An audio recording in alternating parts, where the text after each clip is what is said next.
Sudah pernahkah kalian terlibat dalam virtual performance musik? Baik yang dalam bentuk virtual choir atau dalam bentuk virtual ensemble. Nah, pada kesempatan kali ini Bapak akan memberikan materi tentang bagaimana cara membuat sebuah virtual performance. Oleh karena itu, silahkan simak video pembelajaran ini supaya kalian mengetahui bagaimana cara membuat video performance, utamanya dalam bentuk video virtual. Anak-anak yang Bapak banggakan, pada kesempatan kali ini Bapak akan menjelaskan bagaimana cara membuat virtual choir itu, di mana virtual choir ini bisa dijadikan salah satu alternatif praktik hasil belajar seni musik, utamanya dalam materi vokal atau paduan suara. Jadi, pada kesempatan kali ini juga, yang biasanya kalian melakukan praktek di sekolah bagaimana itu cara bernyanyi dan menyajikan hasil latihan kalian bernyanyi, pada kesempatan kali ini kita akan mencoba sebuah media baru dengan menghadirkan virtual choir. Jadi sebenarnya virtual choir ini sangat menguntungkan juga buat kalian, yaitu dapat membuat video atau melakukan praktek vokal yang sebaik-baiknya. Jadi kalau kalian biasa tampil di kelas itu gugup atau salah atau malu di depan teman-temannya, jadi melalui virtual choir ini kalian dapat menampilkan skill kalian dan mungkin kalian tingkat nervous atau groginya sedikit berkurang. Karena kalian nanti hanya bernyanyi di depan kamera di video kalian masing-masing. Modal awal yang harus kalian persiapkan dalam membuat virtual choir ini yaitu mental dan skill bermusik, utamanya dalam bidang vokal. Mental ini sebenarnya menjadi kendala oleh sebagian siswa yang ingin menampilkan kemampuannya dalam bermain musik. Entah itu di dalam kegiatan pembelajaran di sekolah ataupun pada saat di luar sekolah. Skill ini akan berpengaruh kepada mental, oleh karena itu persiapkan kalian baik-baik, ikuti prosesnya dan pelajari materi terutama, sehingga kalian pada saat melakukan rekam video dari materi lagu yang akan kalian nyanyikan itu dapat berjalan dengan baik, utamanya sesuai dengan materi yang diajarkan atau yang diperintahkan oleh pelatih ataupun guru yang ada di sekolah kalian masing-masing. Jadi kedua poin ini harus dijadikan pegangan kalian supaya kalian bisa membuat video virtual choir yang baik. Tujuan dari virtual choir ini sebenarnya sangat banyak sekali. Jadi di samping memudahkan kalian untuk melakukan praktek, yang pertama yaitu membuat video bernyanyi bersama-sama, baik secara unisono atau paduan suara. Jadi virtual choir ini sebenarnya sangat bagus sekali jika disajikan untuk vokal bersama-sama. Jadi nanti di dalam satu layar itu ada beberapa penampilan video per orang yang kemudian dijadikan satu sajian, baik itu secara unisono atau bentuk paduan suara. Yang kedua yaitu melakukan tes kemampuan individu dalam aspek vokal. Tujuan yang kedua ini untuk mengetahui kemampuan atau skill masing-masing setiap orang terhadap kemampuan vokal. Jadi nanti kalian akan melakukan rekam video atau merekam saat kalian bernyanyi itu akan mendapat penilaian dari guru atau pelatih atas kemampuan yang kalian miliki. Bagi yang memiliki kemampuan bagus itu akan ditingkatkan, bagi yang masih belum ini perlu bimbingan dan proses belajar yang cukup tinggi supaya kemampuan atau skillnya dapat meningkat dengan baik. Terus yang ketiga adalah dokumentasi belajar. Kenapa ini jadi salah satu tujuan? Karena pada saat kalian berada di jenjang sekolah, kalian kalau di bidang yang lain itu bisa disimpan dalam bentuk dokumen.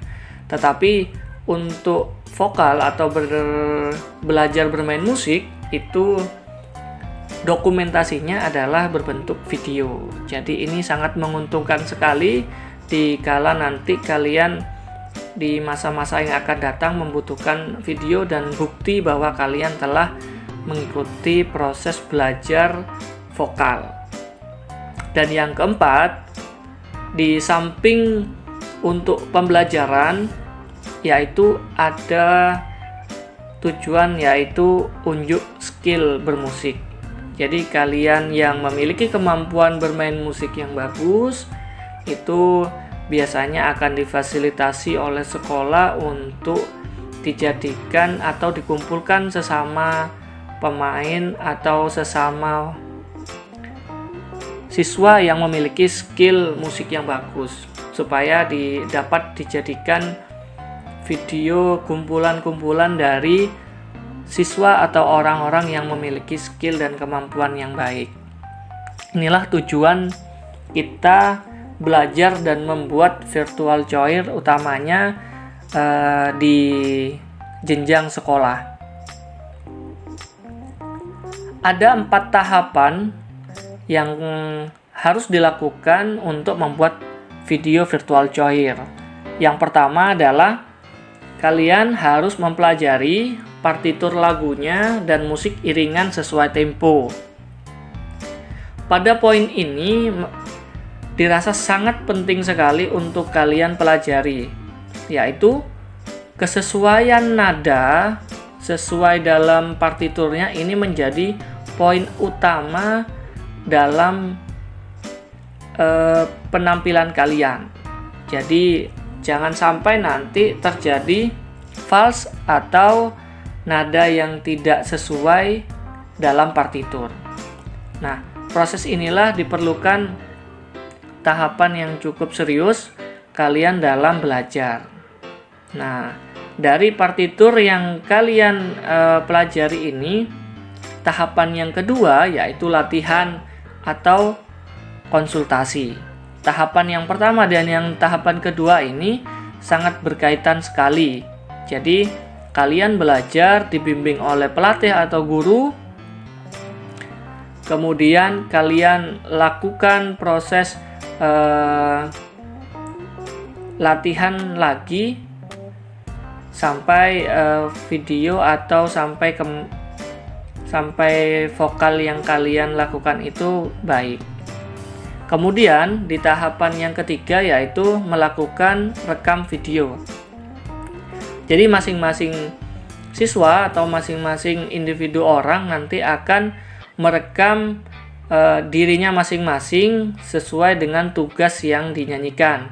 Misalnya ada yang bertugas menyanyikan suara satu akan merekam suara satu, dan yang bernyanyi suara dua akan merekam suara yang kedua. Selanjutnya yaitu pada tahap editing. Nah, ini adalah tahapan yang terakhir, biasanya dilakukan oleh pelatih atau orang-orang khusus supaya video yang terkumpul dapat dijadikan satu video virtual choir dari kumpulan siswa yang mengumpulkan video itu. Mari kita simak bagaimana cara melakukan teknik rekam videonya.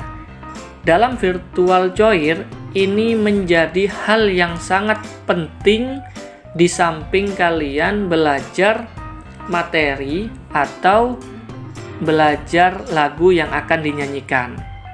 Yang pertama, dapat kalian menggunakan handphone atau kamera yang lain.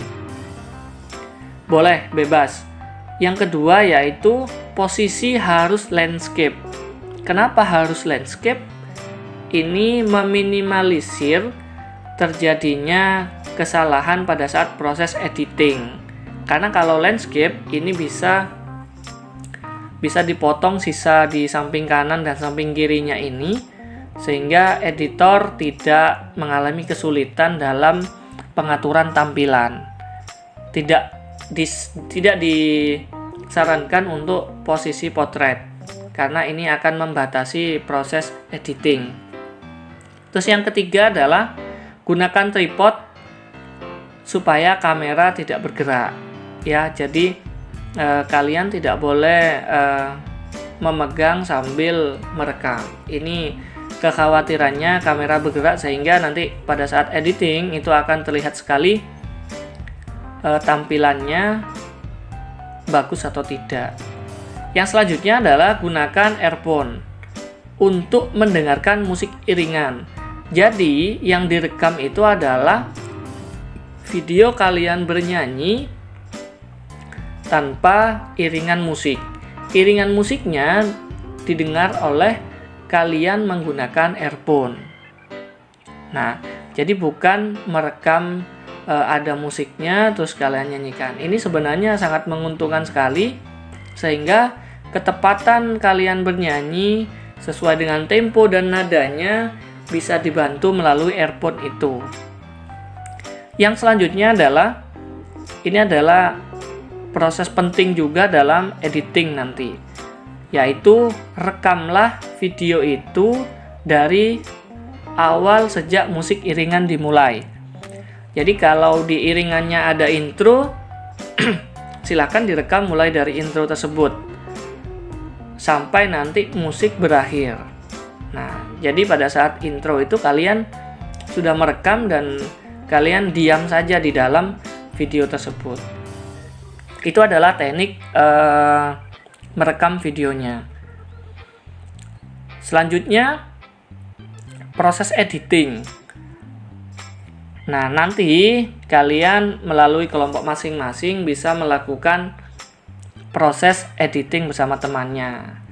Nah, yang pertama yang harus dilakukan pada saat tahap editing ini adalah memasukkan musik iringannya terlebih dahulu. Kemudian masukkan video satu persatu dan sesuaikan dengan iringan. Nah, jika kalian menggunakan aplikasi di dalam laptop, itu sangat menguntungkan sekali karena nanti kalian akan melihat grafik suara di sini. Kalau menggunakan handphone itu sangat kesulitan sekali. Oleh karena itu nanti masing-masing kelompok kalian harus ada yang mengetahui bagaimana cara editing video ini atau meminta bantuan orang lain. Yang ketiga, ini jika personil banyak bisa dijadikan beberapa frame setiap layarnya. Jadi ini adalah variasi saja supaya tampilan menjadi menarik. Yang keempat, yang perlu diperhatikan lagi yaitu volume audio. Jika itu dalam bentuk paduan suara, usahakan suara satu itu lebih nyaring dibandingkan suara dua. Jadi balance atau keseimbangan suara satu dan suara dua itu muncul. Ya, jadi yang terdengar tidak dominan suara dua. Nah, kalau di pertunjukan seperti ini, lebih dominannya adalah suara satu. Kecuali dalam bentuk unisono. Kalau unisono itu tinggal diseimbangkan mana vokal yang terlalu dominan atau vokal yang terlalu kecil suaranya. Itu bisa diperkirakan sehingga suara atau volume yang dihasilkan itu sudah balance antara video dan penyanyi satu dengan penyanyi yang lainnya. Nah, itu adalah tahapan editing untuk membuat video virtual Choir. Apakah kalian sudah siap membuat video virtual Choir? Nah, Bapak harap dengan mempelajari video ini kalian sudah paham dan mengerti apa yang akan kalian lakukan dalam kegiatan pelajaran bernyanyi dalam praktek membuat video virtual Choir. Semoga video ini bermanfaat untuk kalian dan dapat diterapkan di kelas masing-masing untuk menghasilkan sesuatu karya yang original atau karya yang dapat kita banggakan nanti di suatu saat. Terima kasih telah belajar bersama Pak Ilham. Kurang lebihnya Pak Ilham mohon maaf. Tetap semangat belajar dan selamat berkarya. Wassalamualaikum warahmatullahi wabarakatuh. Salam seni dan budaya.